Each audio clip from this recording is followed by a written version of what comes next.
అందరికీ మరణాత. మరి ఈ దినము బైబిల్ మిషను స్థాపన దినం 5/5/1938 సంవత్సరమున బైబిల్ మిషను బహిరంగముగా స్థాపింపబడినది. జనవరిలో బయలుపడినది, మే నెలలో స్థాపింపబడినది. అందుకే మనం ప్రతి సంవత్సరం మే నెల 5వ తేదీ బైబిల్ మిషన్ స్థాపనను జ్ఞాపకం చేసుకొని దేవుణ్ణి స్తుతిస్తూ ఉంటాం. ఆ రోజు జరిగినటువంటి కార్యక్రమం, మరి ఆ రోజుల్లో ఉన్నవారు మరి ఆయా పత్రికల్లో తెలియజేయుటను బట్టి కొన్ని విషయాలు మీ ఎదుట ఉంచి వాక్యమును ధ్యానించుకుందాం. మరి ఆ రోజు మరి ఈ యొక్క బైబిల్ మిషన్ స్థాపన ఎక్కడ జరిగింది అంటే రాజమహేంద్రవరములో షారోను గృహము అనేటువంటి గృహములో ఈ బైబిల్ మిషన్ స్థాపన జరిగినది. శానిటోరియమును ఆనుకొని ఉన్న వెంకటాపురములో మునిపల్లి వాస్తవులైన బర్రే సుందర్రావు గారి బృందము వారి వలన నిర్మించబడిన ఈ గృహములో రెవరెండ్ కె విజయరత్నం గారి వలన ప్రతిష్ఠింపబడెను. దైవజనుని దైవ ఆశీర్వాదముల వలన ముగించబడెను. విజయరత్నం గారి చేత ప్రతిష్ట స్థాపన, దైవజనులు మరి దానికి మరి మూలముగా ఉండి మరి ఆ కార్యక్రమాన్ని అంతా నడిపించడానికి విజయరత్నం గారిని నిలబెట్టి దైవజనులే వెనువెంట ఉండి ఇలాగూ మిషన్ని స్థాపించారు. ఆ రోజు జరిగినటువంటి ప్రోగ్రాం వివరం, మరి పరిశుద్ధ అనే కీర్తన పాడినారట, ప్రార్థన చేశారు. ఇవాళ మనం ఏ పాఠాలు అయితే చదువుకున్నామో ఆ పాఠాలే ఆ రోజు కూడా చదువుకున్నారు, 3 పాఠాలు. ఆ తరువాత వాక్యోపదేశము, దైవజనులు వాక్యోపదేశం చేశారట. ఫిలిప్పి 4:8 ఆ యొక్క వాక్యం మీద దైవజనులు వాక్యోపదేశం చేసి మరి ముగించారంటండి. ఆయన దైవాశీర్వాదాలతో మరి ముగించబడింది. ఇది ఆ రోజు జరిగినటువంటి కార్యక్రమము. అలాగే ఆ రోజు ఇంచుమించుగా 22 మంది ఏకీభవించారు. 22 మంది, వారి పేర్లు కూడా ఉన్నాయి. సరే, అవి మనకంత అవసరం కాకపోయినా ఇంచుమించుగా 22 మంది ఆ రోజు ఏకీభవించారు. ఇది బైబిల్ మిషన్ స్థాపన యొక్క చరిత్ర. కాబట్టి నేటికి 86 సంవత్సరాలు పూర్తయి 87వ సంవత్సరములో మరి ప్రవేశించటం జరిగింది. మరి దేవుడు ఈ 86 సంవత్సరాల కాలము కూడా బైబిల్ మిషన్ను ఎన్ని ఒడిదుడుకులు ఉన్నా, ఎన్ని గందరగోళ పరిస్థితులు ఉన్నా నడిపించుకుంటూ సాగిస్తున్నారు. అందును బట్టి దేవునికి మహిమ కలుగునుగాక. అందులోనికి అయోగ్యులమైన మనలను కూడా రానిచ్చినందుకు మనము గొప్ప భాగ్యవంతులం. ఈ సమయంలో మీకు ఒక మాట చెప్పాలి. చరిత్రను బట్టి నాకు అర్థమయ్యింది. మరి 1986 నుంచి ఇంచుమించుగా బైబిల్ మిషన్ గురించి నేను చూస్తూ ఉన్నాను. 85లో రక్షణ పొందటం, 86 నుంచి బైబిల్ మిషన్ కార్యక్రమాలన్నిటిలో పాలు పొందటం. బైబిల్ మిషన్కు దేవుడు చెప్పిన దానికి దైవజనుని యొక్క సలహాలను ఎరిగి ఎవరైతే నమ్మకంగా నడుచుకుంటారో వారు బైబిల్ మిషన్లో స్థిరపడతారండి. గుర్తుపెట్టుకోండి, ఎప్పుడైనా సరే దేవుని యొక్క చిత్తము, దైవజనుని యొక్క సలహా, దేవుని చిత్తమే దైవజనుని సలహా.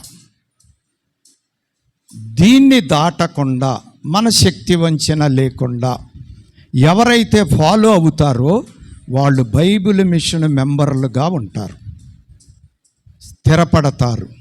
ఖచ్చితంగా బైబిల్ మిషన్ యొక్క భాగ్యాలన్నీ పొందుకోగలుగుతారు. రేపు పరలోకములో కూడా బైబిల్ మిషన్ అంతస్తులోనికి చేరుకొని ఆయనతో ఉండగలుగుతారు.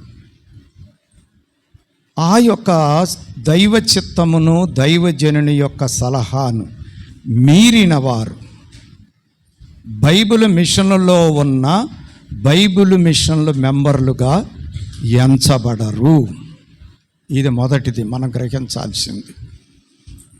ఇంకా మనం ఆలోచిస్తే జరిగిన చరిత్రను బట్టి యోగ్యత లేని వారంతటా వారే మిషన్ను విడిచిపెట్టి వెళ్ళిపోతారు.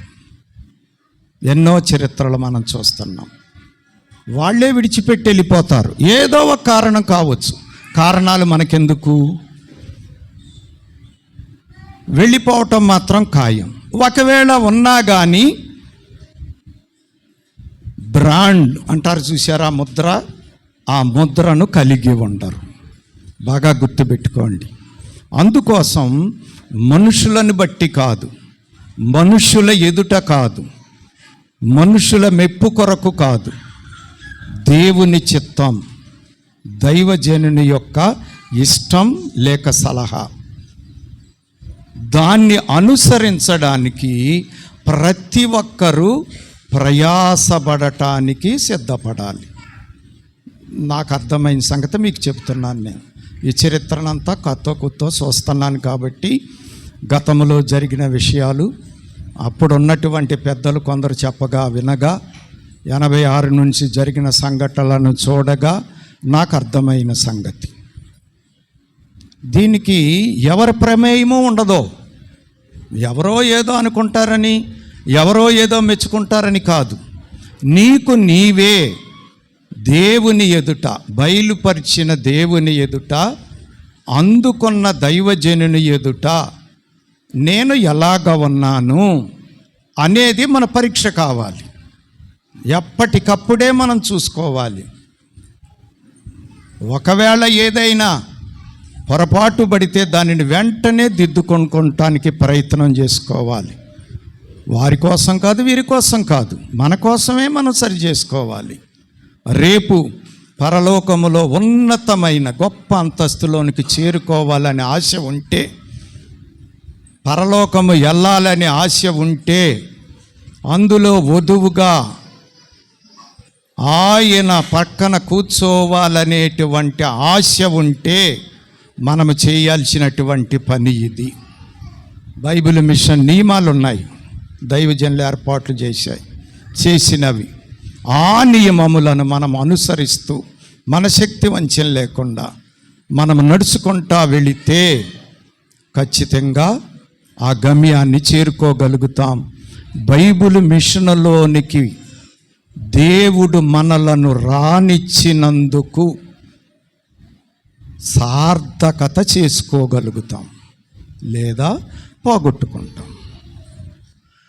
దీనికి ఎవరో ఉత్తరవాదులు ఉండరు, ఎవరికి వారే ఉత్తరవాదులు. అందుకే ఎవరిని వారే పరీక్ష చేసుకోవాలి.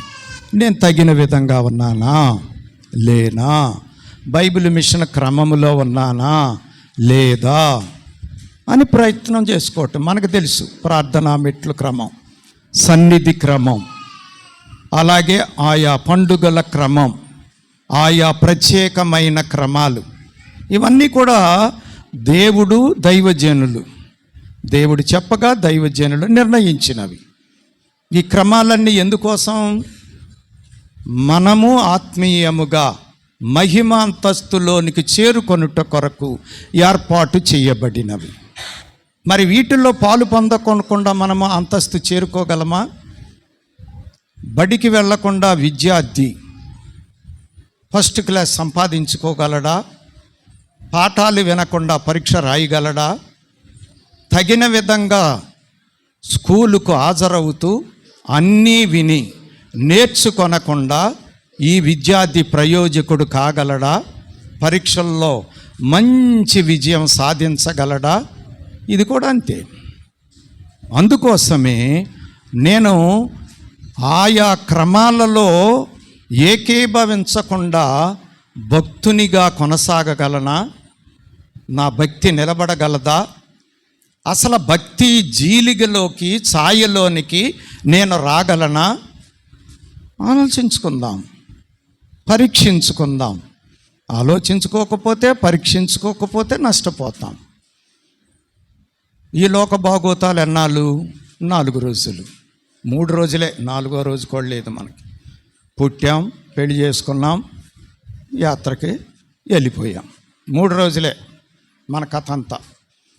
పుట్టటం, జీవితం, మరణం, అయిపోయింది మన చాప్టర్ క్లోజ్.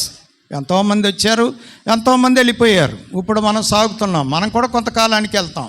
వచ్చేవాళ్ళు వస్తూ ఉంటారు, వెళ్ళేవాళ్ళు వెళ్తూనే ఉంటారు. దేవుని చిత్తం జరిగించబడతానే ఉంటుంది, దేవుని ఏర్పాటు నడుస్తూనే ఉంటుంది. ఎవరు రీచ్ అయితే వాళ్ళు గొప్ప భాగ్యాలను సంపాదించుకుంటారు. రీచ్ కాలేకపోతే అన్నిటినీ పోగొట్టుకుంటారు. ఇక అంతే. ఇది బైబిల్ మిషన్ గురించి నాకు అర్థమయ్యింది. ఈ స్థాపన దినమున మీ అందరికీ తెలియజేసేది. జాగ్రత్త, బైబిల్ మిషన్ ఎంత గొప్పదో నడవకపోతే అంతే గొప్పగా మనల్ని బయటికి పంపించుటలో కూడా గొప్పది. ఎవరు ఉండలేం, ఏమనలేం. నేను 10 క్యాండ్లు వెలుగు చూడగలను. 100 క్యాండ్లు వెలుగు దగ్గర నన్ను నిలబెడితే నేనేం చేయగలను? వెలుగు ఎక్కువయ్యే కొందికి నాకు మేలు జరగాలి, కానీ తట్టుకునే కెపాసిటీ నాకు లేదు. కాబట్టి అది లాభము కంటే నష్టాన్ని ఎక్కువ తీసుకొస్తుంది. అలాగే అర్హత లేకుండా మనల్ని మనమే తగ్గించుకొని మహిమ కోరుకుంటే అది సాధ్యపడేటువంటిది కాదు. కాబట్టి అర్థం చేసుకుందాం, సార్థకం చేసుకుందాం. ఇందులో ఎవరు బలవంతాలు ఉండవు. దేవుడు చెప్పాడు, దైవజనులు చెప్పారు, అర్థమైనటువంటి భక్తులు చెప్పారు, అర్థమైనటువంటి ఈ రోజుల్లో కూడా అనేకులు చెబుతూ ఉన్నారు. ఇక అంతే. దాన్ని సార్థకం చేసుకోవాల్సింది ఎవరి మట్టుకు వారే చేసుకోవాలి.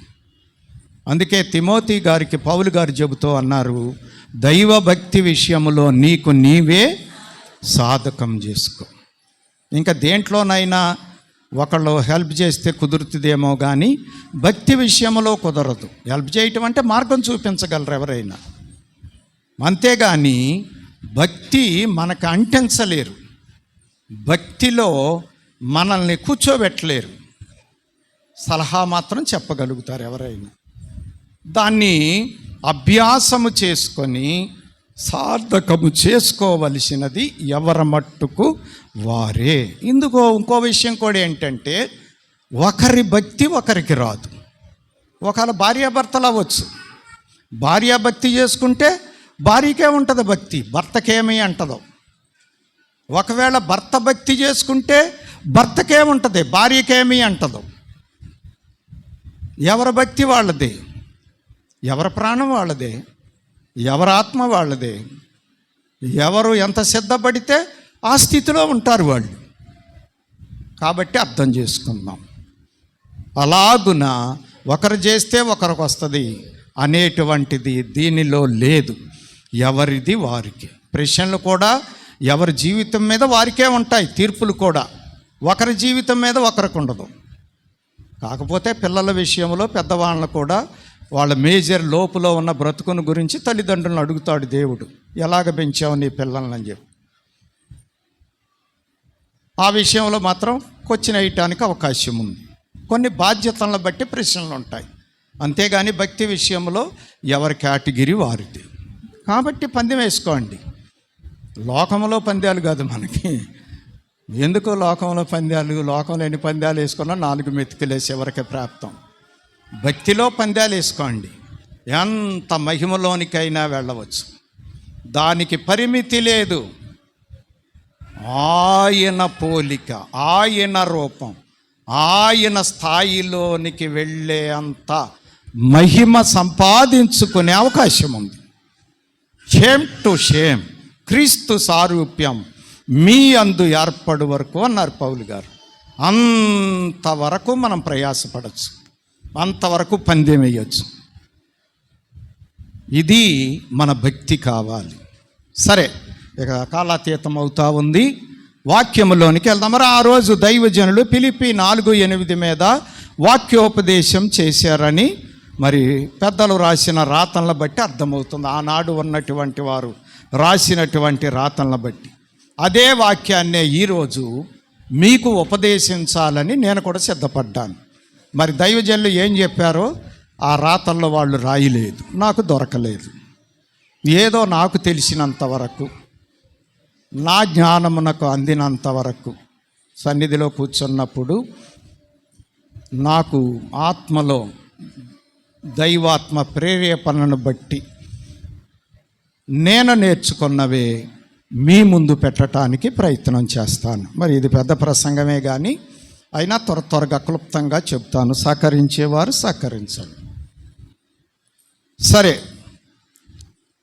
ఫిలిప్పీ 4:8 ఈ యొక్క మరి వాక్యోపదేశమునకు మరి ఆ వాక్యాన్ని బట్టి మనం పెట్టుకునే పేరేంటి అంటే ధ్యానపరులు ధ్యానముంచుకొన తగిన ప్రాముఖ్యముగు విషయములు.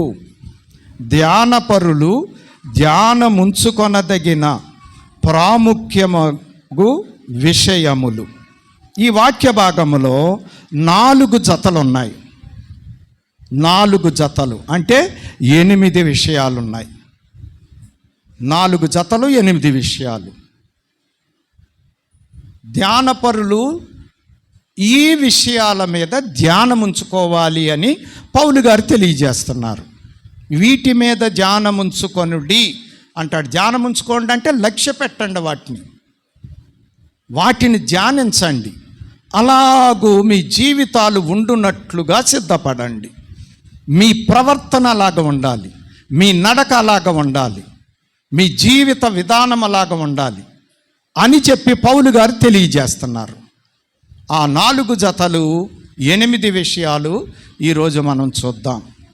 మరి చాలా రెఫరెన్స్లు ఉన్నాయి, అన్నీ చదవక్కర్లేదు కానీ నోట్ చేసుకోండి. రాసుకునేవాళ్ళు ఇంటికి వెళ్ళిన తర్వాత మళ్ళీ ఒకసారి రివిజన్ చేసుకోండి. మరి సంస్కార కార్యక్రమం కూడా ఉంది కాబట్టి కొంచెం త్వరగా స్పీడ్గా మన వాక్యాన్ని ధ్యానం చేసుకుందాం. చూడండి, ఇందులో 4 జతలు. అందులో మొదటి జత ప్రాథమిక విలువల సంబంధమైనవి. ప్రాథమిక విలువల సంబంధమైనవి ఫిలిప్పీ 4:8లోనే. మరి మీరు చదివితే అందులో మొదటిది ఏ యోగ్యత అయినను, అక్కడ రాయబడింది ఏంటి అంటే ఏ యోగ్యత అయినను, ఇది ఒకటి. రెండవది ఏంటి అంటే ఏ మెప్పైనను. ఒకటి యోగ్యత, 2 మెప్పు. ఈ 2 ఒక జత. ఎక్కడ యోగ్యత ఉంటే అక్కడ మెప్పు ఉంటుంది, యోగ్యత లేకపోతే మెప్పులు ఉండవు, తప్పులు ఉంటాయి, శిక్షలు ఉంటాయి. ఇక అంతే సంగతులు. ఏంటి యోగ్యత? యోగ్యమైన యోగ్యత, ఏ యోగ్యత అయినను. రోమాపత్రిక 10వ అధ్యాయం 18వ వచనం. అయినను నేను చెప్పినదేమనగా, వారు వినలేదా? విన్నారు గదా. వారి స్వరము భూలోకమంతటికిని, వారి మాటలు భూదిగంతముల వరకును బయలువెళ్ళెను.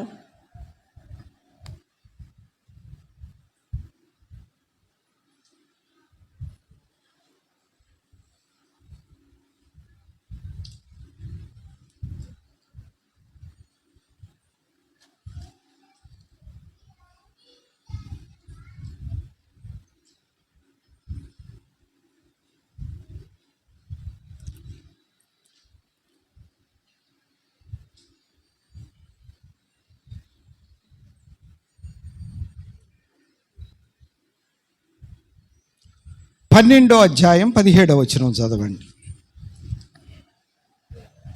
కీడుకు ప్రతి కీడెవనికిని చేయవద్దు, మనుషులందరి దృష్టికి యోగ్యమైన వాటిని గూర్చి ఆలోచన కలిగి ఉండుడి. అది యోగ్యమైనది అంటే అర్థం ఏంటి అంటే సరి అయిన, అర్హమైన, తగినవి అయిన.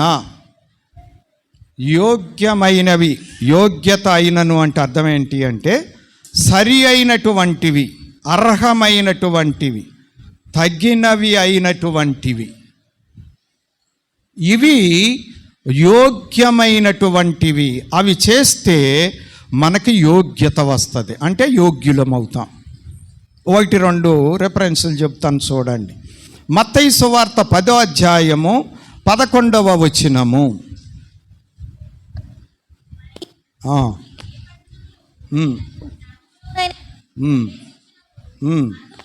ఎవడు యోగ్యుడో విచారణ చేసి అక్కడ నుండి వెళ్ళు వరకు. ఎవడు యోగ్యుడో విచారణ చేసి. ప్రభు శిష్యులను పంపిస్తూ చెప్పాడు, మీరు ఏ ఊరైనా వెళ్ళినప్పుడు అక్కడ యోగ్యుడు ఎవడో మీరు విచారణ చేయండి. ఆ యోగ్యుని దగ్గరికే వెళ్ళండి, మీరు యోగ్యత లేనోడి దగ్గరికి వెళ్ళబాకండి అని దాని అర్థం. మీరు ఆ ఊరిలో ఉన్నంతకాలం అక్కడే ఉండండి, ఇంకెక్కడికి వెళ్ళొద్దు. ఎందుకంటే అతడు యోగ్యుడు కాబట్టి ఉండండి, అక్కడ పర్వాలేదు అని చెబుతున్నాడు. సారీ, ఇందాక 10-18 అని చెప్పాను, 14-18 చదవండి, మీకు అర్థమవుతుంది. 14-18 రోమా 14-18.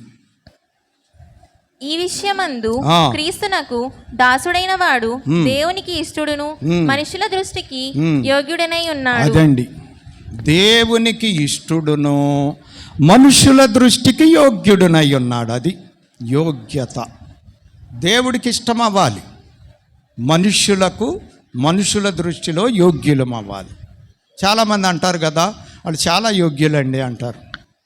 శతాధిపతిని అన్నారు ప్రభు, అతడు ఆ ప్రభువుతో చెబుతూ ఆ శిష్యులు అన్నారు, అతడు ఈ మేలు పొందుటకు యోగ్యుడు అని అన్నారు. అంటే సరిపడినవాడు, సరి అయినవాడు, అర్హత కలిగినవాడు అని అర్థం. తర్వాత చూడండి, కొరింథీ లోకాసు వార్త 8వ అధ్యాయం 15వ వచనం. కొరింథీయులకు రాసిన 2వ పత్రిక 8వ అధ్యాయం 21వ వచనం. మంచి నేల నుండి విత్తనములు పోలిన వారెవరనగా యోగ్యమైన మంచి మనసుతో వాక్యము విని దానిని అవలంబించి ఓపికతో ఫలించువారు. చూశారండి, ఎవరు యోగ్యమైన వారు అంటే వాక్యాన్ని విని ఆ వాక్యాన్ని మంచి మనస్సుతో స్వీకరించి. వీడు మంచి నేల బడిన విత్తనం ఇది. వాక్యాన్ని అంటే దేవుని మాటను స్వీకరించి, అంటే మంచిగా స్వీకరించి మంచి మనస్సుతో దాన్ని అనుసరించి నడుచుకొని ఫలించేటువంటి వారు యోగ్యులు. దేవుని మాటను విని వదిలేసేవాళ్ళు యోగ్యులు అవ్వలేరండి ఎప్పుడు. సరే, నేను వివరించను, అర్థం చేసుకోండి. కొరింథీయులకు రాసిన 2వ పత్రిక 8వ అధ్యాయం 21వ వచనం. ఏలయనగా ప్రభు దృష్టి యందు మాత్రమే గాక మనుషుల దృష్టి యందును యోగ్యమైన వాటిని గూర్చి శ్రద్ధగా ఆలోచించుకొనుచున్నాము. దేవుని దృష్టికి, మనుషుల దృష్టికి యోగ్యమైన వాటిని గురించి ఆలోచించండి. నేను చేసేటువంటి పని దేవుని దృష్టికి యోగ్యమైనదేనా, మనుషుల దృష్టికి యోగ్యమైనదేనా అని ఆలోచించాలట. అలాగా ఆలోచించి చేయండి ఏది చేసినా. అంతేగాని మన ఇష్టం వచ్చినట్లు చేయటం కాదు.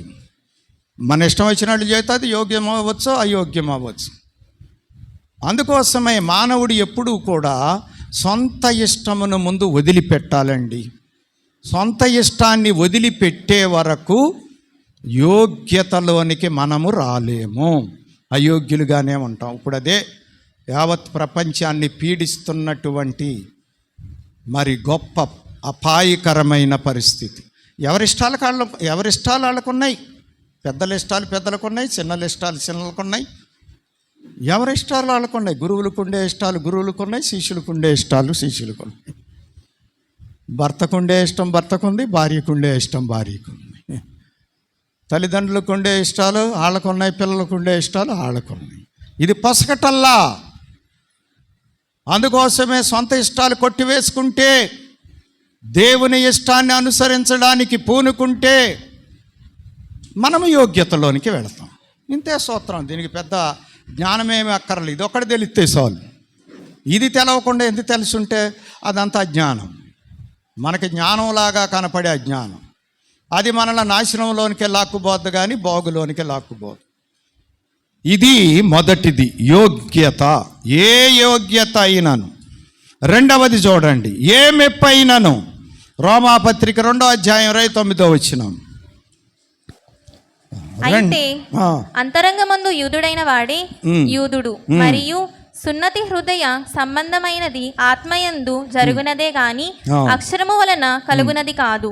అట్టి వానికి మెప్పు మనుషుని వలన కలగదు, దేవుని వలననే కలుగును. చూశారండి, బహిరంగానికి కాదు, అంతరంగములో దేవునికి అంగీకారం అవ్వాలి, అందరికీ అంగీకారం అవ్వాలి. అంటే అంతరంగం బాగుండాలి. అంతరంగం బాగుంటే మెప్పు కలుగుతుంది. బహిరంగం బాగుంటాం అంటే నటన. అంతరంగం బాగుండకుండా బహిరంగంలో చేసేదంతా, మంచిగా కనపడేదంతా ఇది నటన, ఇది యథార్థత కాదు. దీని వలన మెప్పు రాదు. ఎందుకంటే అంతరంగం ఏదో ఒక రోజున బయటపడుతుంది. అంతరంగం సరి అయితే అది బాగుంటుంది. అంతరంగంలో సరి లేకుండా బహిరంగంలో నాటకాలు ఆడితే ఆ నాటకం ఎక్కువ కాలం మెయింటెనెన్స్ అవ్వదు. ఏదో ఒక రోజున ఇది నాటకం అని తెలిసిపోద్ది అన్నమాట, అర్థమైపోద్ది. అందుకోసమే అంతరంగం సరి అవ్వాలి, అంతరంగంలో సరి అవ్వాలి. ఎప్పుడైనా సరేనండి, అంతరంగం సరి అయిందనుకోండి, గోల్ రీచ్ చేస్తాం. అంతరంగంలో ఉద్దేశం బాగుందనుకోండి, ఉదాహరణ గుడికి వెళ్ళలేకపోతున్నాం, అంతరంగంలో వెళ్ళాలి, ఏమైనా సరే వెళ్ళాలి అని పట్టుదల ఉందనుకోండి, ఏదో ఒక రోజు రీచ్ అవుతాం. అంతరంగంలో ఆ కోరిక లేదనుకోండి, నేను కాదు కదా, యేసయ్య దిగి వచ్చి చెప్పినా అది ఫలించదు, అది సరికాదిక, అదిక జరగదు. ఇప్పుడు అదే ప్రమాదం. అంతా బహిరంగ నటన. మరి అంతా బహిరంగ నటన కాకపోతే దేవునికి వ్యతిరేక కార్యక్రమాలు క్రైస్తవులు ఎందుకు జరుగుతాయి? అంతరంగం బాగుంటే. అంతరంగం బాగుంటే తప్పు చేయగలమా? అంతరంగం బాగుంటే రాంగ్ స్టెప్ పడుతుందా మన జీవితానికి? బాగా పడదు, జరగటానికి వీల్లేదు. కాబట్టి ప్రియమైనటువంటి వారలారా, మెప్పు రావటానికి కారణం ఏంటి అంటే అంతరంగం బహిరంగం కూడా బాగుండాలి. పైన ఏం కనపడుతుందో లోపల కూడా అదే ఉండాలి. మాటలు చెప్పటం కాదు, అనుసరణ ఉండాలి, పట్టుదల ఉండాలి, దీక్ష ఉండాలి. ఆ చెప్పిన దానిని అనుసరించే, అమలు చేసే, సాధించే పరిస్థితి ఉండాలి. అప్పుడు కానీ అది పూర్తవుతుంది. లేకపోతే బహిరంగం ఏముంది, సట్టు మాసిపోద్ది, తీసి అవతల బారేస్తాం. శరీరం ఎప్పుడు నికరంగానే ఉంటుంది. అలాగే అంతరంగం ఎప్పుడు నికరం, ఆత్మ ఎప్పుడు నికరం, బహిరంగం ఎప్పుడు నికరం కాదు. అందుకే మాటలను నమ్మలేం. క్రియ కావాలి, క్రియ కావాలి. అబ్రహాము క్రియలను బట్టి అంగీకరించబడ్డాడు. రాహాబు వేశ్య క్రియలను బట్టి అంగీకరించబడింది. రూతు అంతరంగములో సరైంది కాబట్టి వధువుగా సిద్ధపడగలిగింది. ఇవన్నీ చరిత్రలో మనకు తెలియని ఏం కావు. కాకపోతే ఆ తెలిసిన వాటిని మనలోనికి రానియ్యం. అదే మనం చేసే పెద్ద పొరపాటు. చెప్పుకుంటాం, అబ్బా వాళ్ళు అలాగ చేశారు, వీళ్ళు ఇలాగ చేశారు, గొప్ప భాగ్యాలు సంపాదించుకున్నారు అని చెప్పుకుంటాం. తండ్రులు ద్రాక్షకాయలు తింటే పిల్లల పొళ్ళు ఏమైనా పులిచిని, అది మన వరుస. అంతేగాని మనం దించితే మనం బులవటం కాదు, చెప్పుకొని పులుస్తాం. ఇది నికరం కాదు కదా. ఇదంతా గాల్లో మేళ్ళలో, అరిచేతిలో వైకుంఠాలు, ఇవన్నీ మామూలే. అన్నిటికీ మనకి ఏం తేడా ఉండదు. అప్పుడు వాళ్ళు ఒక రకమైన మాయలో ఉంటారు, మనం ఒక రకమైన మాయలో ఉన్నాం, అంతే తేడా. కాబట్టి ప్రియమైనటువంటి వారలారా, మెప్పు అనేటువంటిది అంతరంగమును బట్టి వచ్చేది. మత్తయి సువార్త 25వ అధ్యాయం 21వ వచనం, కొరింథీయులకు రాసిన 2వ పత్రిక 6వ అధ్యాయం 8వ వచనం, పేతురు రాసిన మొదటి పత్రిక 1వ అధ్యాయం 7వ వచనం. అతని యజమానుడు ఆ. బలానమ్మకమైన మంచి దాసుడా. మనకు తెలిసిన చరిత్రే. ముగ్గురికి మేనాలు ఇచ్చాడు. ఇద్దరు వాటిని వృద్ధి చేశారు, ఒకడు మాత్రం పాతేసాడు. చూసారా? వృద్ధి చేసిన వారిని మెచ్చుకుంటున్నాడు యజమాని. బలా నమ్మకమైన మంచి దాసుడు. పాతేసిన వాడిని ఏమన్నాడు అంటే సోమరివైన చెడ్డ దాసుడు. చూసారా? అతడేమో వాళ్ళేమో ఇంకా ఎక్కువ ఇవ్వటానికి అర్హులయ్యారు, ఇతడేమో ఉన్నది కూడా పోగొట్టుకున్నాడు. జాగ్రత్త ప్రియమైన వారలారా, అంతరంగం బాగోకపోతే ఎప్పటికైనా జరిగేది అది. ఎందుకంటే అతడిచ్చిన జవాబు అతని అంతరంగంలో ఎంత ప్రమాదం ఉందో తెలియజేస్తుంది. ఏమన్నాడంటే యజమానితో, ఇట్లాగ ఎందుకు చేసావా, వాళ్ళు చూడు ఎలాగ చేశారో, నువ్వెందుకు చేయలేదు అని అడిగితే చెబుతున్నాడు, నీవు విత్తని చోట కోయివాడవు, పెట్టని చోట. చూశారండి?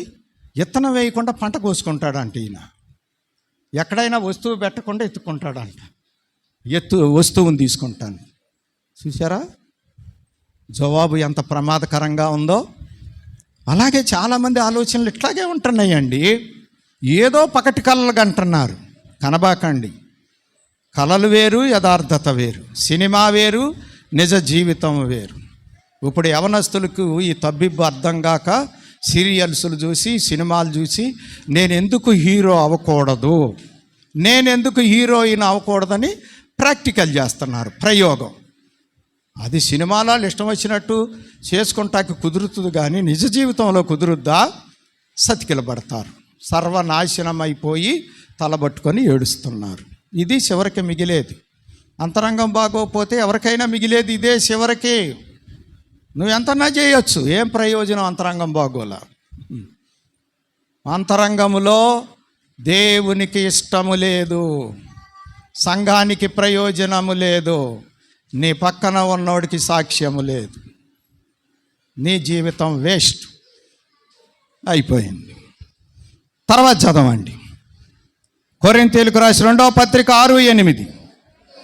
ఘనతల వలన సుకీర్తి దుష్కీర్తుల వలనను దేవుని పరిచారకులమై ఉండి అన్ని స్థితులలో మమ్మును మేమే మెప్పించుకొనుచున్నాము. చూశారా పౌలు గారి అనుభవం ఎంత చక్కగా ఉందో చూడండి. ఏ స్థితిలో ఉన్నా సరే మేము మాకు అప్పగించినటువంటి దానిని బట్టి అన్ని విషయాల్లో మెప్పునే చేస్తున్నాం, కానీ తప్పు చేయటం లేదు. చూసారా ఎంత మాట?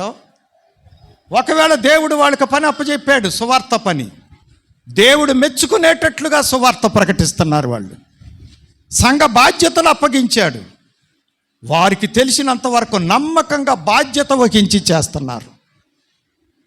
సంఘము నాదే, నా దేవుడిదే, నా దేవుడిదైతే నాదే, నాకు బాధ్యత ఉంది అని నమ్మకంగా చేస్తున్నారు. ఏ విషయంలోనైనా సరే, దేవుడు తమకు అప్పగించిన ఆస్తుల విషయంలోనైనా, అధికారాల విషయంలోనైనా, వారు చేయవలసినటువంటి సువార్త ప్రకటనలోనైనా, శ్రమ అనుభవించటంలోనైనా, దేనిలోనైనా మమ్మలను మేమే మెప్పించుకుంటున్నాం. ఉదాహరణ చెబుతాను మీకు. శిష్యులతో ప్రభు అన్నారు, భూదిగంతముల వరకు నాకు సాక్షులుగా ఉండండి అన్నారు. అంతేగాని అసాక్షులుగా ఉండమని కోరుకోలే ఆయన. శిష్యులు ఏమన్నారు అంటే, సాక్షులమే కాదు ప్రభువా, నీ కోసం మేము అతసాక్షులం అవుతాం అని అందరూ కూడా ప్రాణాలు పెట్టారు, ఒక యోహాను గారి వెనక. అది భక్తి అంటే, అది మెప్పు పొందే విధానం అంటే, అది మెప్పు పొందే విధానం. ఉన్నట్లనే మైనస్ చేసుకోవటం కాదు, ఉన్నట్లనే మైనస్ చేసుకొని నిల్ బ్యాలెన్స్లోనికి వెళ్ళటం కాదు, తప్పుల మీద తప్పుల్లోకి జారిపోవటం కాదు. జీవితం అంటే, భక్తి అంటే ఏ మెప్పైననో నీ పని చూసి, నీ భక్తి చూసి, నీ ప్రవర్తన చూసి, నీ నడక చూసి, నీ జీవితాన్ని చూసి, నీ చుట్టూ ఉన్న వాళ్ళందరూ అమ్మో ఇది మన వలన కాదు, వారికి వారే సాటి, అంత నమ్మకత్వం మనం ప్రదర్శించలేం అన్నట్టుగా ఉండాలి నీ జీవితం. ఎవరి జీవితంలో అలాగే ఉండాలి, ఎవరికి వాళ్ళే. అది పౌలు గారు చెప్పేటువంటి మాటకు అర్థం. చూడండి ఇంకొకటి, పేతురు గారు రాసిన మొదటి పత్రిక 1వ అధ్యాయం 7వ వచనం. అగ్ని పరీక్ష వలన శుద్ధపరచబడుచున్నది కదా, దానికంటే అమూల్యమైన మీ విశ్వాసము ఈ శోధనల చేత పరీక్షకు నిలిచినదే. యేసుక్రీస్తు ప్రత్యక్షమైనప్పుడు మీకు మెప్పును మహిమయు ఘనతయు కలుగుటకు మీకు మెప్పు కలుగుతుంది. ఈ లోకంలో మీరు పడేటువంటి శ్రమలో, ప్రభు కోసం మీరు అనుభవించేటువంటి కష్టాలు, నిందలు, అవమానములు ఏం పర్వాలేదు. నువ్వు తప్పు చేయకుండా ఎన్ని నిందలైనా అనుభవించు. నేరం మాత్రం చేయబోక. తప్పులు చేసి కాదు సుమా. తప్పులు చేస్తే ఇంకా ఏముండదు దానికి. ఇంకా దానికి గొప్పలు ఏముంటాయి? ఇక తప్పులు చేస్తే శిక్షలు ఉంటాయి. ఇక దానికి ఏం చెప్పక్కర్లా. తీర్పులు ఉంటాయి, శిక్షల్లోకి వెళ్తాయి. నీవు మెప్పు పొందేటట్టు ఉండాలి. రేపు యేసయ్య వచ్చినప్పుడు, నా కుమారుడా, నా కుమార్తె, నా కోసం ఎంత నమ్మకంగా ఉన్నావు, నా కోసం ఎన్ని శ్రమలు పొందావు, నా కోసం ఎంత మంచి సాక్ష్యంలో జీవించావు అని మెచ్చుకునేటట్లు ఉండాలి. ఇది మెప్పు. 1 యోగ్యత, 2 మెప్పు. మెప్పు అంటే అర్థం ఏంటి అంటే గొప్ప చేయబడటం, కొనియాడబడటం, శ్లాఘించబడటం, ఘనపరచబడటం. ఇది మెప్పు అంటే. ఇవి 2 జతలు. ఇవి ప్రాథమిక విలువల సంబంధం. ఇక్కడి నుంచి ఆరంభమవుతుంది. ఇది మొదలన్నమాట అండి. యోగ్యత, మెప్పు పొందే విధానం. ఇంకా 2వ జత ఏమిటి అంటే సామాజిక విలువల సంబంధమైనవి. ఫిలిప్పీ పత్రిక 4వ అధ్యాయం 8వ వచనంలోనే. ఆ తరువాత మీరు చూస్తే ఏవి సత్యమైనవో, ఏవి మాన్యమైనవో, ఈ 2 ఒక జత. 3, 4 అవి 2, 1, 2 మొదటి జత. 2వ జత ఏవి సత్యమైనవో, ఏవి మాన్యమైనవో, ఈ 2 ఒక జత. ఇవి ఏ జత? సామాజిక విలువల జత. సంబంధమైన సామాజిక విలువ అంటే పరస్పరం, ఒకరి ఎడల ఒకరు కలిగి ఉండేటువంటి విధానం. అదే సమాజం. సమాజం అంటే మనం ఒక్కడమే ఉండం, మనతో పాటు ఇంకా చాలామంది ఉంటారు. ఒకరి ఎడల ఒకళ్ళు ఎలాగ మసులుకోవాలి, సత్యంగా మసులుకోవాలి. ఇంకోటి ఏంటి చెప్పండి? మాన్యమైన రీతిగా, మన్నిక కలిగిన విధం. సరే, ఏవి సత్యమైనవో 100వ కీర్తన 5వ చరణం. మరి సత్యమైనవి అంటే అర్థం ఏంటి అంటే నిజమైనవి, వాస్తవమైనవి, యథార్థమైనవి. సత్యము అంటే అర్థం. ఇక దాన్ని ఎవరు మార్చలేం. అబద్ధాలను ఎన్నైనా మార్చవచ్చు. ఒకప్పుడు ఒకటి చేయొచ్చు, ఇంకొకప్పుడు ఇంకోటి చేయొచ్చు. కానీ సత్యం మారదు కదా. నిజం ఎప్పుడు నిప్పు లాంటిది. సత్యం అంటే నిజమైంది, యథార్థమైంది, అలాగే వాస్తవమైనది. 105. యెహోవా దయాళుడు, ఆయన కృప నిత్యముండును, ఆయన సత్యము తరతరములుండును. చూశారా? ఆయన సత్యము తరతరములు ఉండును. అందుకే ఆయన దేవుడు. దేవుడు సత్యమైనవాడు, సత్యవంతుడు. అది ఎప్పుడు మారేది కాదు. ఆయన ఉంటాడు, ఉన్నాడు, ఉండబోతున్నాడు. అది సత్యం. ఆయన ఎప్పుడు ఒకలాగానే ఉంటాడు. పరిశుద్ధుడు. ఆయన ఎప్పుడు అపవిత్రుడు అవడం. ఆయన న్యాయవంతుడు, ఎప్పుడు అన్యాయం జోలికి వెళ్ళడం. ఇంకా ఆయన లక్షణాలు, ఆయన శక్తిమంతుడు. ఆయన మించిన శక్తిమంతులు ఎవరు లేరు. ఆయన ఇంకే లక్షణాలు ఉన్నాయి? ప్రేమ. ప్రేమిస్తాడేగా ఆయన ఎప్పుడు ఎవరిని ద్వేషించడం. ఇలాగూ ఆయన ఎప్పుడు ఒకేలాగుంటాడు. ఆయన సత్యం కూడా అలాగే ఉంటుంది. ఆయన మాట సత్యం. అది ఒక్కొక్కటి వరుసగా చదవండి. యోహాను 14:6, 16, 13, 17, 17, గలతీ 2:5.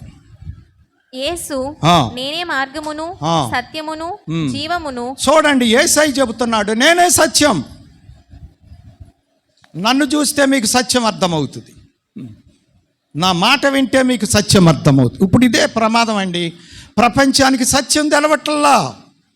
మానవులు అబద్ధమునే బేస్ చేసుకొని అబద్ధమునే నమ్ముకొని అబద్ధములోనే జీవించి వాళ్ళు పాడవుతూ అనేకుల్ని పాడు చేస్తున్నారు. అందుకే దీనికి మూలకారకుడు ఎవడు అంటే అపవాది. వాడు ఆది నుండి అబద్ధికుడు, నరహంతకుడు. అబద్ధము చెప్పే ప్రతివాడు అపవాది సంబంధి. వాడిలో సత్యం లేదు. వాడిని అనుసరించే వారిలో కూడా సత్యం మాట్లాడరు. ఎప్పుడు కూడా చెప్పేది ఒకటి, చేసేది ఒకటి. అబద్ధం. పైకి ఒకటి, లోపల ఒకటి. అబద్ధం. ఇది ఓసరెల్లి పద్ధతి, ఉల్టా సీజా పద్ధతి. సత్యము అలాగా ఉండదు. సత్యం ఎప్పుడు ఒక మాట మీదే ఉంటుంది, ఒక పరిస్థితుల్లోనే ఉంటుంది. అది తారుమారవటానికి అవకాశమే లేదు. తలకిందులుగా తప్పచేసి సత్యం మారుతుందా? ఎవడైనా మార్చగలడా? చదవండి అమ్మా. అయితే ఆయన అనగా సత్యస్వరూపి అయిన ఆత్మ వచ్చినప్పుడు మిమ్మును సత్యస్వరూపి అయిన ఆత్మ తండ్రి సత్యం. ఆయనే వాక్యాన్ని రాయించారు. వాక్యం అంతా కూడా సత్యమే. వాక్యం చెప్పినట్టే జరుగుతుంది, జరగబోతూ ఉంది, జరిగింది. ఇంకా అందులో సమస్య లేదు.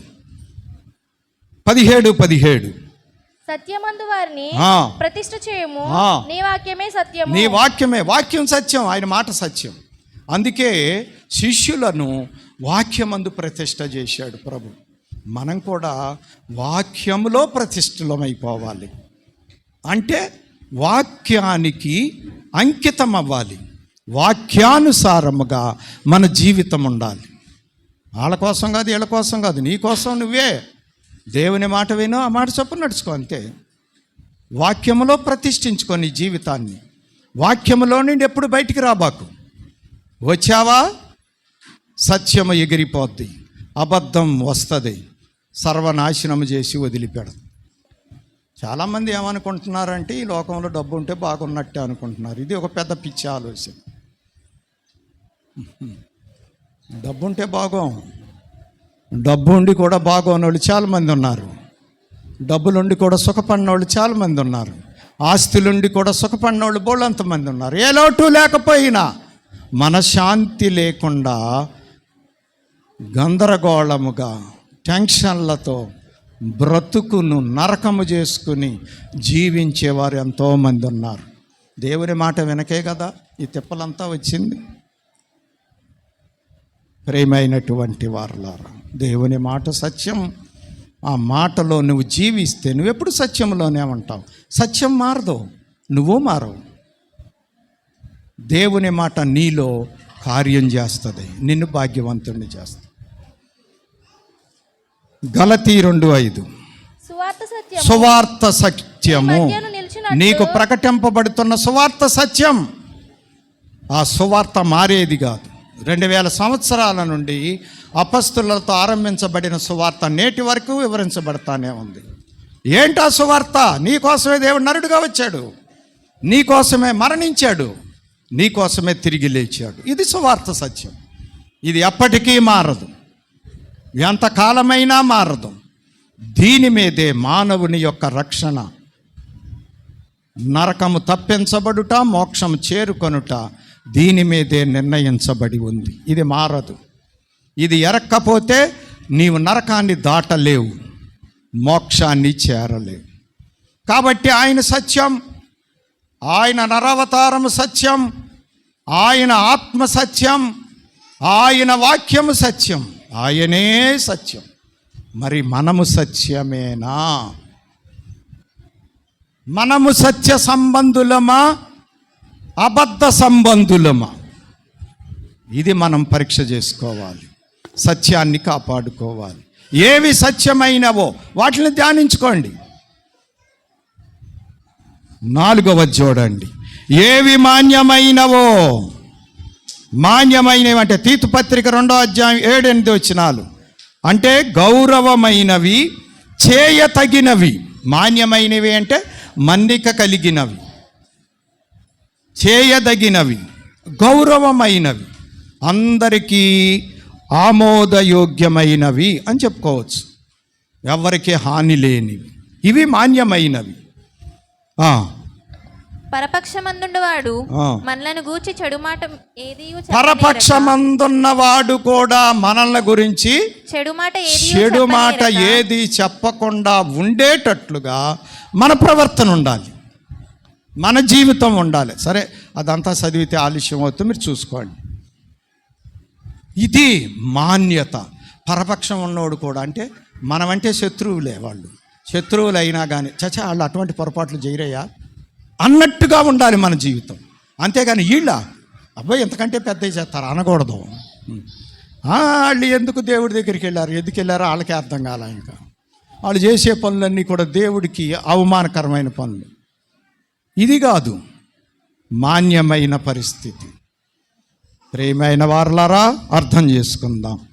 తర్వాత చూడండి, తిమోతికి రాసిన మొదటి పత్రిక 2వ అధ్యాయం మొదటి 2 వచనాలు, 3వ అధ్యాయం 4వ వచనం, 11వ వచనం. తీతు పత్రిక 2వ అధ్యాయం 2వ వచనం వరుసగా చదివేయాలి. మన సంపూర్ణ భక్తియు మాన్యతయు కలిగి భక్తియు మాన్యతయు కలిగి సుఖముగాను నెమ్మదిగాను బ్రతుకు నిమిత్తం, అది అన్నిటికంటే ముఖ్యముగా అందరి కొరకు ప్రార్థన చేయాలని చెప్పి ఇక్కడ పౌలు గారు తెలియజేస్తున్నాం.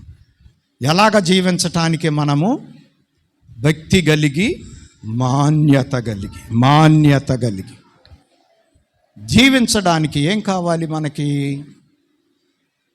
అంతా మన చుట్టూ ఉన్నటువంటి పరిస్థితులు కూడా మనకు అనుకూలంగా ఉండాలి. అందుకోసం మనం ప్రార్థన చేయాలి. రాజుల కొరకు, అధికారుల కొరకు ప్రార్థన చేయాలి. మనం కూడా ఇప్పుడు మనకు ఎమర్జెన్సీ, దేశం చాలా క్లిష్ట పరిస్థితుల్లో ఉంది. జరగబోయే ఎన్నికలు చాలా ప్రాధాన్యత సంతరించుకున్నాయి. ఈ ఓటింగ్లో, ఈ ఓట్ల, ఈ ఎన్నికలలో భారతదేశ భవిష్యత్తు ఏం జరగనో ఉందో అర్థం కాని పరిస్థితుల్లో నియంతల పరిపాలనలోనిక స్వతంత్ర పరిపాలనలోనిక అన్నట్టుంది. మరి ఎంత ప్రార్థన చేస్తున్నావు ఫ్రీడా? ఎంత ప్రార్థన చేస్తున్నావు? ఏప్రిల్ నెల 1వ తారీఖునే చెప్పబడింది, మీకు పునరుద్ధానం రోజునే చెప్పబడింది. అప్పుడే 35 రోజులు అయిపోయింది. ఒక్క రోజైనా సంఘముతో ఏకీభవించి ప్రార్థనలో పాల్గొన్నావా? నీకు భక్తిగా, మాన్యతగా, సుఖంగా ఈ దేశంలో బ్రతుకుదామని ఉద్దేశం ఉందా? నీవు కావాలనుకుంటున్నావా నీ అంత పరిపాలన? ఏదైనా ముంచుకొచ్చేదాకా కళ్ళు తెరవ్వా? కాబట్టి ప్రియమైన వారలారా, అర్థం చేసుకుందాం. అజ్ఞాన అంధకారములో ఉండొద్దు. నువ్వు దేనికోసమైతే ప్రాకులు ఆడుతున్నావో, రేపు ఎన్నికల్లో ఏమైనా తేడా జరిగితే అవన్నీ నువ్వు చేయటానికి కూడా అవకాశం ఉండదు. ఆ సంగతి గ్రహించుకో. నువ్వేమీ చేయలేవిక. నువ్వు ఏదేని ఇష్టంగా కోరుకొని ఎగ్గొట్టుకు ప్రార్థన కూడా చేసుకుంటున్నావో వాటిని ఏమీ చేయటానికి నీకు అనుకూలత ఉండదు. కరోనా మనకు పాఠం నేర్పలేదా? ఏ పని చేయగలిగాం? ఎక్కడోళ్ళు అక్కడ ఇంట్లో బందీ కానా, ఇంకా బయటికి రావటానికి ఛాన్సే లేదు. నెలల తరబడి అయినా జ్ఞానం వచ్చిందా? ప్రియమైన వారలారా, మనకి జ్ఞానం రానంతకాలం కోట పెరుగుతూ ఉంటుంది. అంతే కదా. మనం మాత్రం ఊరుకుంటామా? పిల్లవాళ్ళు వినకపోతే ముందు గట్టికి గద్దిస్తాం, గద్దిస్తే వినకపోతే ఈప్ సాఫ్ చేస్తాం, అక్కడికి వినకపోతే కర్ర పట్టుకునే పరిస్థితులు వస్తాయి. ఏం చేస్తున్నావు ప్రియుడా? అర్థం చేసుకుందాం. చదవండి అమ్మ. తర్వాత నెక్స్ట్ 3-4 సంపూర్ణ మాన్యత కలిగి మాన్యత కలిగి తన పిల్లలను స్వాధీనపరచుకొనుచు. చూడండి, అధ్యక్షుని గురించి రాస్తూ సంపూర్ణ మాన్యత కలిగి తన పిల్లల్ని తన స్వాధీనంలో ఉంచుకొని నడిపించుకోవాలంట. అందుకే మీకు పదే చెప్పేది, మన పిల్లల్నే మనం కంట్రోల్ చేయకపోతే ఇంకా మన జీవితానికి అర్థమేముంది? పిల్లల్ని కంట్రోల్ చేయలేని తల్లిదండ్రులు వాళ్ళు చాలా తప్పు మార్గంలో ఉన్నారు. వాళ్ళు తప్పు మార్గంలో నడుస్తున్నారు కాబట్టి పిల్లలు వారి మాటలు వింటలేదు, లెక్క చేయటం లేదు. ఇంకా దీనిలో సందేహమే లేదు. కావాలంటే చూసుకోండి. చిన్నప్పటి నుంచి వాళ్ళ భక్తిలో పెంచావా? నీ భయంలో కాదు పెంచాల్సింది, దేవుడి భయంలో పెంచండి. ఇప్పుడు చాలామంది అనుకుంటున్నారు, నేను ఎంత కండిషన్ పెట్టేశా, ఇలా గిరిగీసి పెంచుతున్నా. ఇంకెంతకాలం? గడ్డం రానంత కాలమే, మీసాలు రానంత కాలమే. గడ్డం మీసాలు వచ్చిన తర్వాత ఇక అతని ముందు నువ్వు ఆగో, నీ పరిస్థితి ఆగదు, లేచిపోద్దంతే. అదే భక్తిలో పెంచావా, ముందు దేవుడికి భయపడతాడు. దేవుడికి భయపడ్డా నువ్వు సేవ్ అయిపోతావు. ఇది నేర్చుకో. దేవుని భయములో పెంచు, దేవుని భయము నేర్పించు. నీవే దేవుడి భయంలో నుండి వాళ్ళ బయటికి పంపించేస్తున్నావు. దేవుడి కార్యక్రమాలకి నువ్వు ఎగ్గొడతావు, వాళ్ళని ఎగ్గొట్టేస్తావు. ఇంకా వాళ్ళకి దేవుడి భయం ఎక్కడి నుంచి వస్తుంది? వారికి దేవుళ్ళు మార్గంలో ఎలాగుంటారు? నిన్నెందుకు సుఖపెడతారు వాళ్ళు? జరగని పని ఇది, నీ భ్రమ మాత్రమే. మన కండిషన్లు ఎంతకాలం అండి? మనకు లోబడినంతకాలం, మేజర్ అవనంతకాలం. అందుకే దైవజనులు అన్నారంట, ఆ డాలనాడు బిడ్డలు కానీ గెడ్డాలనాడు బిడ్డలా అన్నారంట. అయిపోద్ది నీ పని నా పని. ఇక సతికిలు పడి కూర్చోవటం, ఎంత తప్పు చేశాను.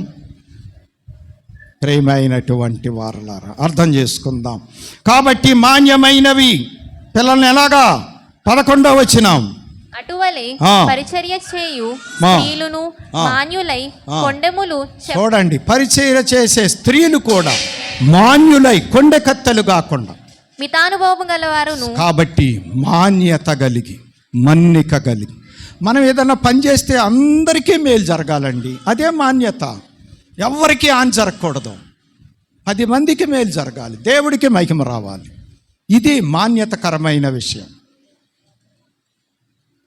తీతు 2:2. సరేలేండి, మీరు తర్వాత చదువుకోండి, అది కూడా ఆ భావం. ఎలాగనగా వృద్ధులు మితానుభవం గలవారును మాన్యులను స్వస్థ బుద్ధి గలవారు. వృద్ధులు కూడా మాన్యులై ఉండాలని పౌలు గారు తెలియజేస్తున్నారు. తర్వాత చూడండి, 3వ జత. 2 జతలు చెప్పేశాను, 4 అయినాయి. 3వ జత సాంఘిక విలువల సంబంధమైనవి. సాంఘిక విలువలు అంటే మనకున్నటువంటి వాటి విషయములో, మనము చేయవలసిన వాటి విషయములో ఉన్నటువంటి పరిస్థితులకు సంబంధించినవి. ఇవి సాంఘిక విలువల సంబంధం. ఫిలిప్పీ 4:8. నెక్స్ట్ మీరు చూస్తే, ఏవి న్యాయమైనవో ఏవి పవిత్రమైనవో, ఈ 2 ఒక జత. న్యాయమైనవి, పవిత్రమైనవి. పవిత్రములే న్యాయములు, న్యాయములే పవిత్రములు. ఈ రెండింటికి లింక్ ఉంటుంది అన్నమాట, అందుకే జత. అలాగే సత్యానికి మాన్యతకి జత ఉంటుంది.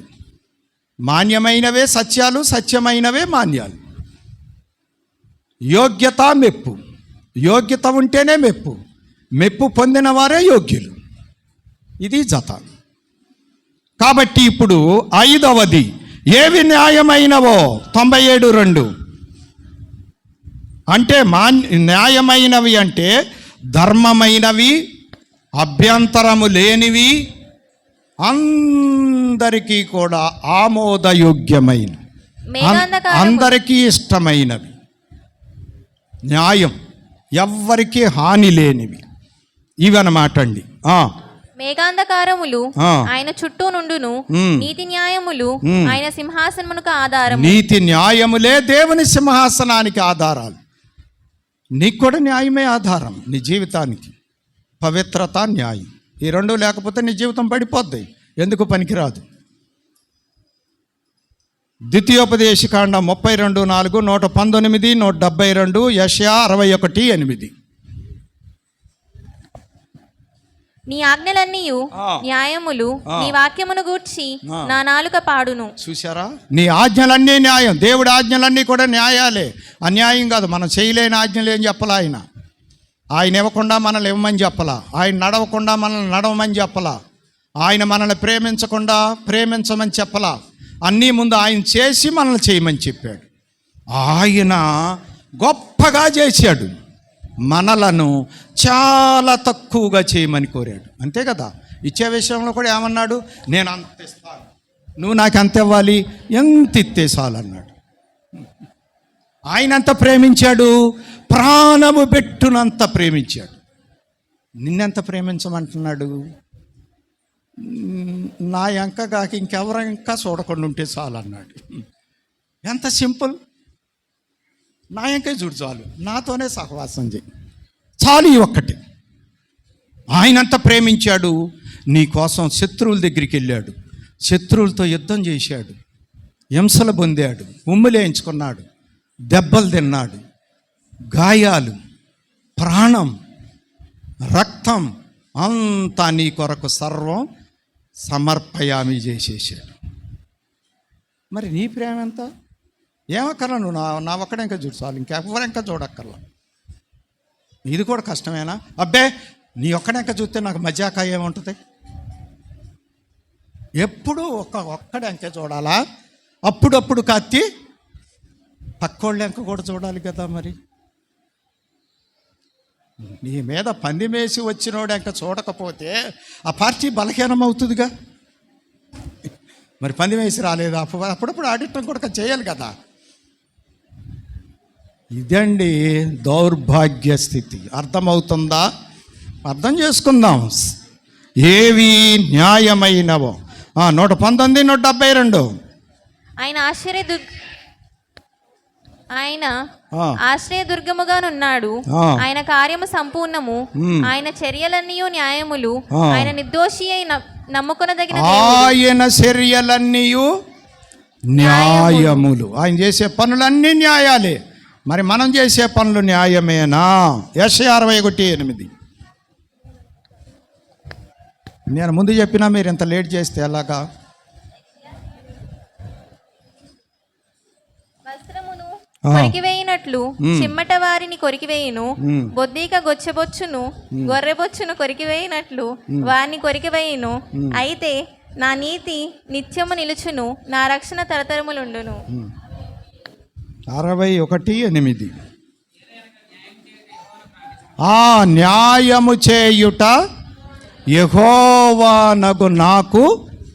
అంతేనా? అయ్యో,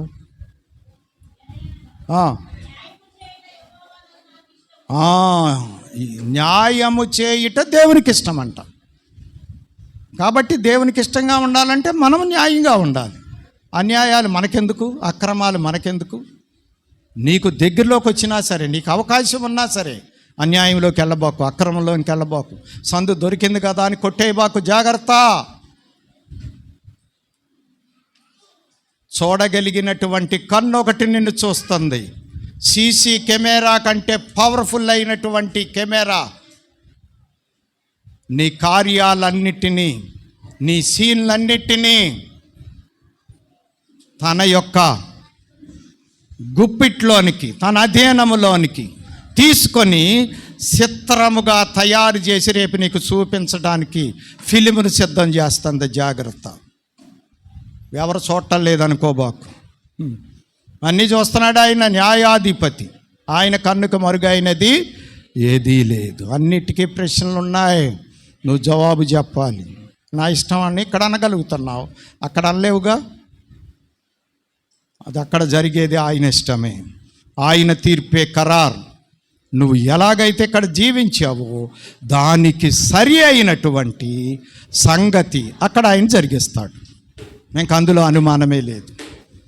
కాబట్టి న్యాయమైనవి.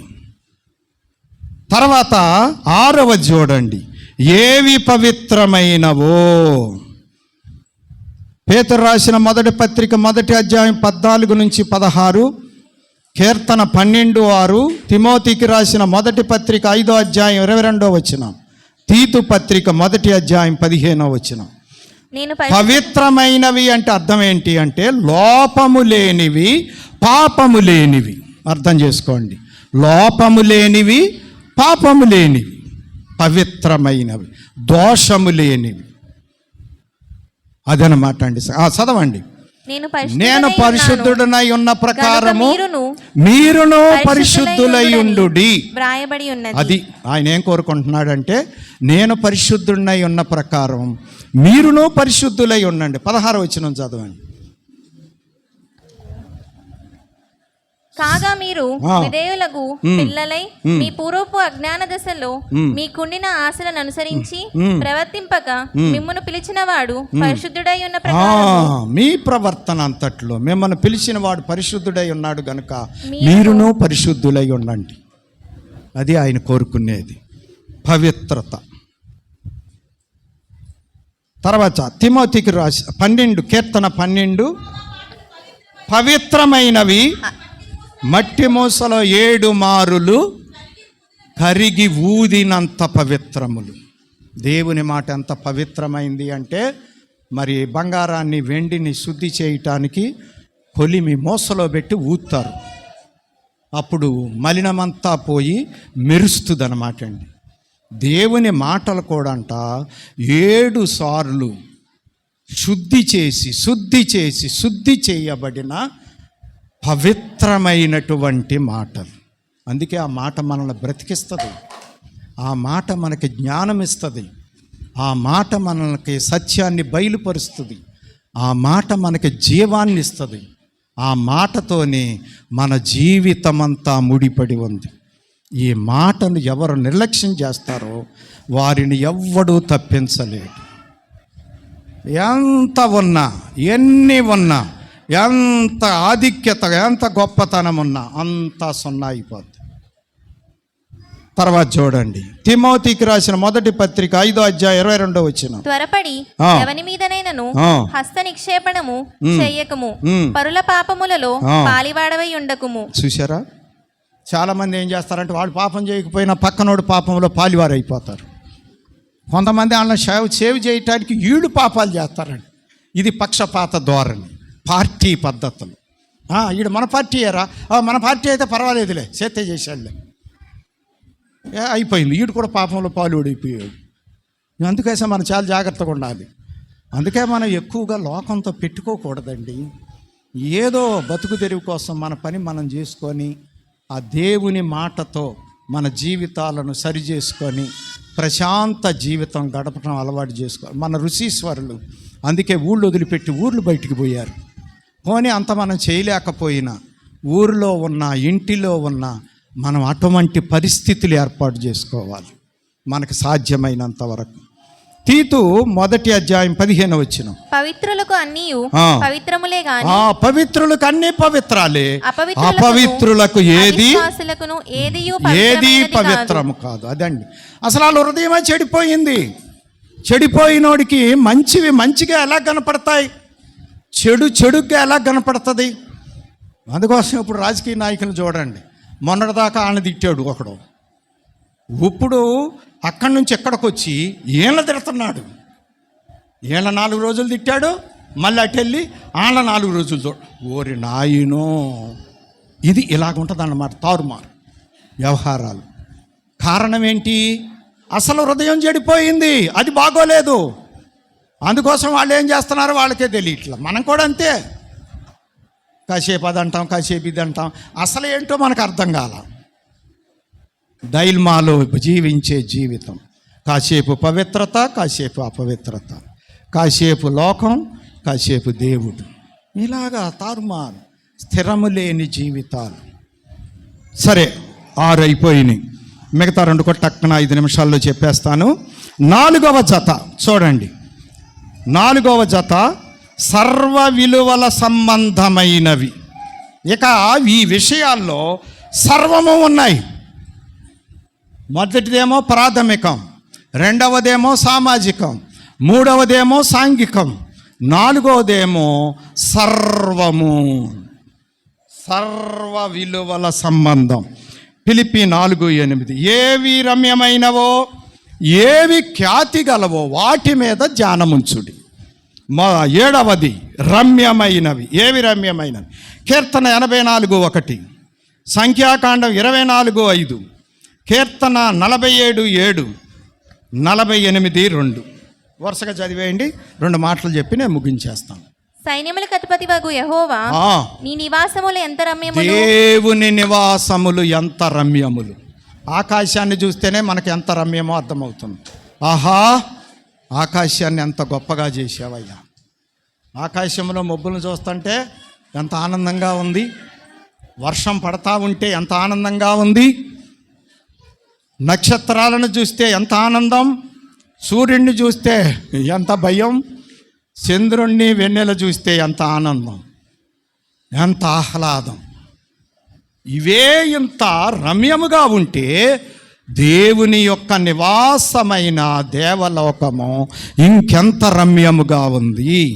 రమ్యము అంటే అర్థం ఏంటి అంటే ఆకర్షించునవి, ఆనందింపజేసేవి. రమ్యమైనవి ఏ అయినా కానీ మనల్ని ఏం చేస్తాయి? ఆకర్షిస్తాయి, ఆనందింపజేస్తాయి. తాజ్మహల్ ఉంది, రమ్యమైనది తాజ్మహల్. తాజ్మహల్ను చూసి ఆనందించినోడు ఎవడు లేడు. తాజ్మహల్ను చూసి ఆకర్షించిన వాడు ఎవడూ లేడు. అదనమాట అండి సంగతి. కాబట్టి దేవుని నివాసములు రమ్యమైనవి. ఆ దేవుని నివాసములోనికి వెళ్ళాలనే ఆశ నీకుందా? అది నీకు అర్థమైన రోజున ఈ లోకము నీకు పౌలు గారికి కనపడినట్టు పెంటతో సమానంగా కనపడుతుంది. ఇక ఈ లోకం కోసం పరిగెత్తావు, దీన్ని ఎంత తొందరగా నేను వదిలించుకుంటానా అని ఆలోచన చేస్తూ ఉంటాను.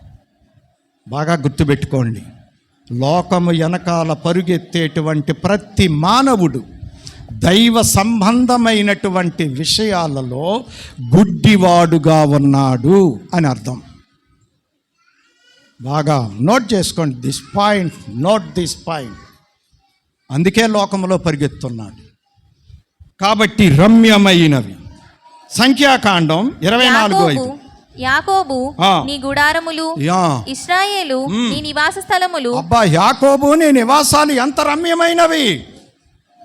యాకోబు గుడారం, యాకోబు దేవుడు, యాకోబు ధర్మశాస్త్రం, యాకోబు ప్రజల 12 గోత్రాలు, ఆ క్రమాలు, ఆ నడక, ఆ తీరి, ఆ యొక్క దేశం, యెరూషలేం పట్టణం, దేవాలయం ఎంత రమ్యములు. యాకోబు నీ నివాసాలు ఎంత రమ్యం. తర్వాత చూడండి, దేవుడు సర్వభూమికి రాజై ఉన్నాడు, రమ్యముగా కీర్తనలు పాడుడి. చూశారండి, ఆయన సర్వ సృష్టికి, సర్వభూమికి, సర్వలోకాలకి రాజు. రమ్యముగా ఆయన్ని స్తుతించండి, ఆయనకి తగినట్లుగా స్తుతించండి. ఏ భాష ఉపయోగిస్తారు? 48:2. ఉత్తర దిక్కున మహారాజు పట్టణమైన సియోను పర్వతము రమ్యమైన ఎత్తుగల చోట. చూశారండి, సియోను పర్వతము రమ్యమైనది. ఆ పర్వతం మీదే దేవాలయాన్ని కట్టాడు సొలొమోను గారు. నభూతో నభవిష్యతే, బంగారు దేవాలయం.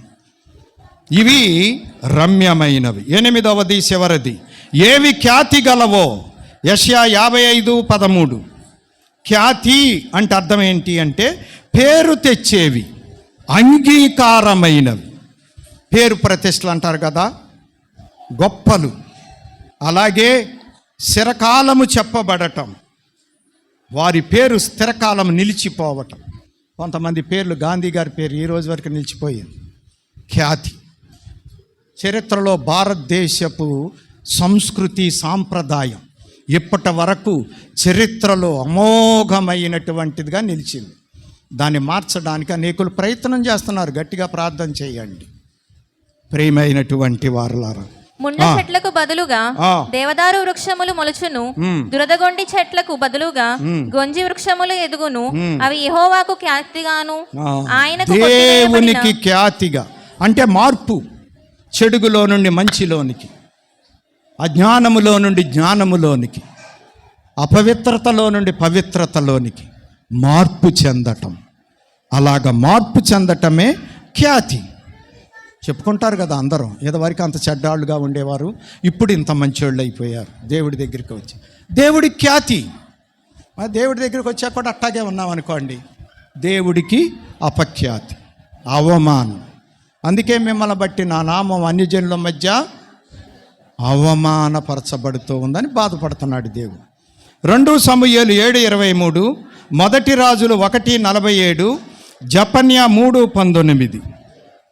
ఒక్క నిమిషంలో చదివేయాలి మీరు. నీకు జనులగుటకై వారిని ఆ. నీవు విమోచించున్నట్లును నీకు ఖ్యాతి కలుగునట్లును నీ జనులను బట్టి నీ దేశమునకు భీకరమైన మహాకార్యములను చేయునట్లును దేవుడవైన నీవు నీకు ఖ్యాతి కలిగేటువంటి మహత్కార్యములు నేను చేస్తాను అంటున్నాడు దేవుడు.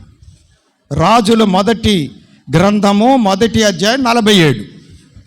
నీకు కలిగిన ఖ్యాతి కంటే నీ కుమారుడైనటువంటి సొలొమోనుకు ఎక్కువ ఖ్యాతి పొందాలి అని వాళ్ళు దీవిస్తున్నారు యాజకులు.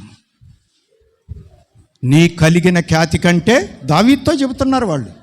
దావీదు చివరి దశలో ఉన్నాడు, సొలొమోను రాజు చేశాడు. అప్పుడు అందరూ అభిషేకించి వచ్చి ఏం చెబుతున్నారంటే, నీకు కలిగిన ఖ్యాతి కంటే సొలొమోనుకు దేవుడు ఇంకా ఎక్కువ ఖ్యాతి కలగజేస్తాడు. 1:47 జపన్యా 3:19.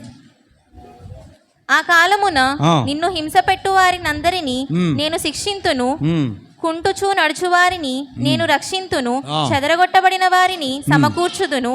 ఏ ఏ దేశములలో వారు అవమానము నొందిరో అక్కడ నెల్లా నేను వారిని ఖ్యాతిని మంచి పేరును చూసారా? కలుగజేసేదను. ఎక్కడెక్కడ మీరు అవమానాలు పొందారో అక్కడ నేను మీకు ఖ్యాతి కలుగజేస్తాను. దేవుడు చేసేటువంటి పని. దేవుడి దగ్గరికి వస్తే ఎక్కడెక్కడ మనం ఓడిపోయాము, ఎక్కడ అపకీర్తి పాలయ్యాము, ఎక్కడ అవమానాల పాలయ్యాము, దేవుడు అక్కడ ఏం చేస్తానంటున్నాడు?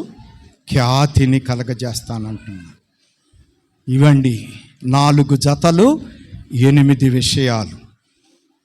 ధ్యానపరులు ధ్యానముంచుకొనవలసిన అతి ప్రాముఖ్యమైనటువంటి మరి విషయములు. మొదటి జత ప్రాథమిక విలువల సంబంధం, ఏ యోగ్యత అయినను ఏ మెప్పైనను. రెండవ జత సామాజిక విలువల సంబంధమైనవి, ఏవి సత్యమైనవో ఏవి మాన్యమైనవో. మూడవ జత సాంఘిక విలువల సంబంధమైనవి, ఏవి న్యాయమైనవో ఏవి పవిత్రమైనవో. నాలుగవ జత సర్వ విలువల సంబంధమైనవి, ఏవి రమ్యమైనవో ఏవి ఖ్యాతి గలవో. వీటి మీద ధ్యానముంచుకొనుడి అంటే వీటి గురించి ఆలోచించండి, వీటిని అలవాటు చేసుకోండి, వీటిని అభ్యాసం చేసుకోండి. వాటిల్లోనే మీరు నడవటానికి నేర్చుకోండి. మీ ప్రవర్తన అలాగ తీర్చిదిద్దుకోండి. అప్పుడు మీరు ధన్యులవుతారు, దేవునికి ఇష్టలవుతారు, పరలోక రాజ్యములో శ్రేష్టమైన అంతస్తును చేరుకోగలుగుతారు. అట్టి ధన్యత దేవుడు మనకును అనుగ్రహించి ఆశీర్వదించునుగాక. ఆమేన్. పరిశుద్ధుడా, ఈ కొద్ది మాటలు దీవించండి, మా అందరిలో ఫలింప చేయండి. యేసు నామములో వేడుకొనుచున్నాం తండ్రి. ఆమేన్. మరణాతా.